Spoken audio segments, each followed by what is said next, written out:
विपक्षी बेन्चतर्फ मान्य सदस्यहरू उठ्नु भएको छ।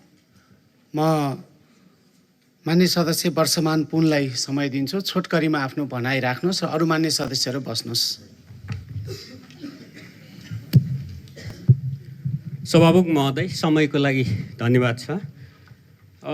जेठ 17 गते सम्माननीय प्रधानमन्त्रीजीले राष्ट्रिय स्वाधीनता, सीमा रक्षा, सीमा भौगोलिक अखण्डतासँग सम्बन्धित विषयमा व्यक्त गर्नुको भएको विषय बारेमा हामीले पटक पटक यो संसदमा, सम्मानित संसदमा विषय राखिसकेका छौँ।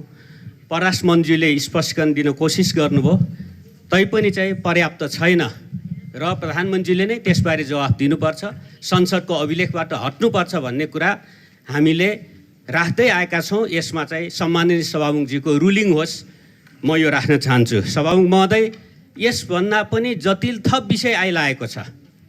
हामीले अर्थमन्त्रीज्यूलाई शङ्काको लाभ दिएकै थियौँ हाम्रो दलको तर्फबाट, र हामी यहाँ संसदमा विभिन्न समयमा शून्य समय, विशेष समय केही कुराहरू उठिराखेका थिए र हिजै मात्रै सार्वजनिक लेखा समिति र हिजोकै आर्थिक विधेयकमाथिको छलफलको क्रममा, सैद्धान्तिक छलफल क्रममा जसरी अर्थमन्त्रीले जवाफ दिनुभयो, त्यसमा सार्वभौम जनप्रतिनिधि संस्था संसदको अवमूल्यन भएको छ, समितिको अवमूल्यन भएको छ, धाक धम्की प्रयोग गर्ने, धम्काउने कोसिस भएको छ। यसमा गम्भीर आपत्ति छ सभामुख महोदय। कार्यपालिका, त्यसका सदस्यहरू संसदप्रति जवाफदेही हुनुपर्छ, संसदका समितिहरू जवाफदेही हुनुपर्छ। सबै संसदहरूले उठाएका विषयहरू आरोप हुँदैनन्, कति जिज्ञासा हुन्छन्, कति प्रश्न हुन्छन्, कति स्पष्टीकरणका कुरा हुन्छन्, तर त्यो कुरोबाट कोही पनि जवाफ दिनबाट पन्छिन मिल्दैन अरू कुरा, तपसिलका कुरा गरेर। सभामुख महोदय, कि अर्थमन्त्रीजीले 7वटा करका दरहरू हेरफेर गरे भनेर खुल्लमखुल्ला स्वीकार्नुभयो, यो आर्थिक अपराध हो। हामीले त्यो अपराध गर्नु भनेका थिएनौँ, जिज्ञासा राखेका थियौँ, तर उहाँले चाहिँ धम्की दिँदै यो मैले गरेकै हुँ, के गर्छौ भन्नुभयो। यो संसदको मानहानि भएको छ। सम्माननीय सभामुख महोदयले यसमा रुलिङ हुनुपर्छ, छानबिन गरिनुपर्छ। यस प्रकारको अपराध गर्न पाइँदैन सभामुख महोदय। खुल्लमखुल्ला उहाँले स्वीकार्नु, यो रोस्टमबाट रेकर्ड छ।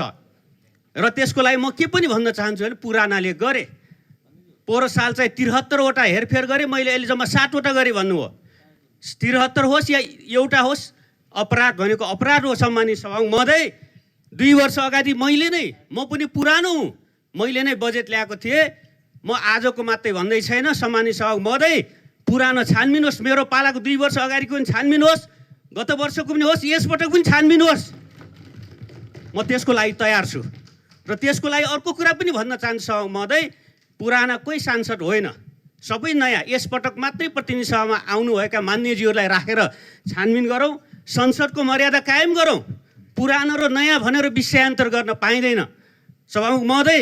त्यसो गर्दा म सम्मानित सभामुख महोदयबाट रुलिङको अपेक्षा गरेको छु र म आफ्नो दलका अतिरिक्त विपक्षी दलहरूको तर्फबाट पनि यो माग राख्न चाहन्छु कि एउटा संसदीय छानबिन समिति होस्। कहाँनिर ग्रे एरिया छ, कहाँनिर चुहावट छन्, कहाँनिर के भए हामी सबैलाई थाहा छ नि सम्मानित सभामुख महोदय। 20 लाखभन्दा मुनि कुन गाडी, कुन कम्पनी, कुन ब्रान्ड सबैलाई थाहा छ। मैले सुट गरेकै हुँ भन्नुभयो, त्यो पाइँदैन सभामुख महोदय। विधेयकको प्रोसेस हुन्छ, मन्त्रालयहरूले विधेयक तयार गर्छ, सबै विधेयकका अतिरिक्त अर्थ विधेयक पनि त्यसमा क्याबिनेटले पास गर्छ। क्याबिनेटपछि इन्डिभिजुअल मन्त्रीले त्यो फेर्न, हेर्न, अझ कर्मचारीले 12 पेज मिलाउने त झन् पाउँदैन सभामुख महोदय। यसले चाहिँ संसदको सर्वोच्चता, संसदको मानहानि भएको छ। ठिक छ, केही त्यस्ता प्राविधिक सानातिना केही कुराहरू केही प्राविधिक रूपले असङ्गत रहेछन् भने त्यस्ता कुरा विगतमा पनि छन्। त्यसबारे पनि के गर्ने, छानबिन होस्, अध्ययन होस्, प्रतिवेदन आओस्। दिवंगत सम्मानज्यू, म अलिकति छुट्याउन चाहन्छु। दिवंगत तत्कालीन अर्थमन्त्री भरतमोहन अधिकारीजीको समयमा बजेट लिक भयो भनेर पढ्नु अगाडि नै सार्वजनिक मिडियामा आइसकेपछि छानबिन समिति बन्यो। छानबिन समिति डिटेल बजेटका प्रोसिड्युरहरूको बारे संसदीय समितिले प्रतिवेदन दिएपछि 68 सालपछि लगातार त्यही प्रोसिड्युरमा चाहिँ बजेट बन्ने गरेको छ। 3 महले बनाएर विभागहरूले दिन्छ, त्यसमा माइनेटहरू हुन्छन्, छलफल हुन्छ, सबै थोक हुन्छ, सरकारवालासँग हुन्छ। र अर्थ मन्त्रालय तयार गरेर कानुन मन्त्रालय सहित भएर बजेट चाहिँ क्याबिनेटमा जान्छ। विधेयक क्याबिनेटले टुङ्गो गरेर मात्रै, त्यो अर्थमन्त्रीजीको होइन, त्यो नेपाल सरकारको बजेट हो, त्यो विधेयक नेपाल सरकार क्याबिनेटले मात्रै पास गर्न पाउँछ र यहाँ आउँछ र त्यसका आवश्यक संशोधनहरू परिमार्जनहरू हुन्छन्। अर्थ विधेयक संवेदनशील भएको हुनाले त्यसका अलिकति जटिलताहरू छन्।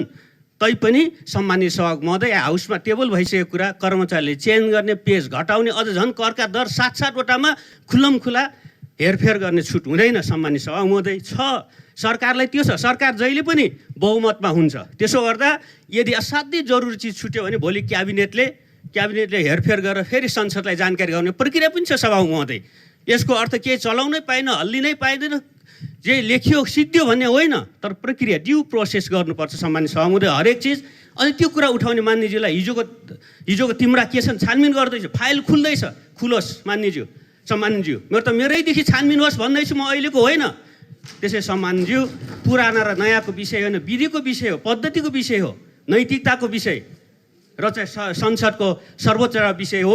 यो कुरा गम्भीर रूपले मैले ध्यानाकर्षण गरेको छु। छानबिन समिति बनोस्, छलफल होस्। अहिलेको हुन्छ अहिले, गत वर्षको अझ अर्को गर्ने हो भने पनि गरौँ, तर अब यसरी हुँदैन सम्मानित सभामुख। एउटा प्रोसेस, यो सम्मानित सदन नयाँ पनि हो, नयाँ साथीहरू आउनु भएको छ, नयाँ भावनासहित आउनु भएको छ भने यसबाट एउटा ब्रेक थ्रु पनि गरौँ। मैले हिजोकाले गरेँ त्यसरी मैले गरेँ भन्न पाइँदैन सभामुख महोदय। मैले यति राख्छु, धन्यवाद।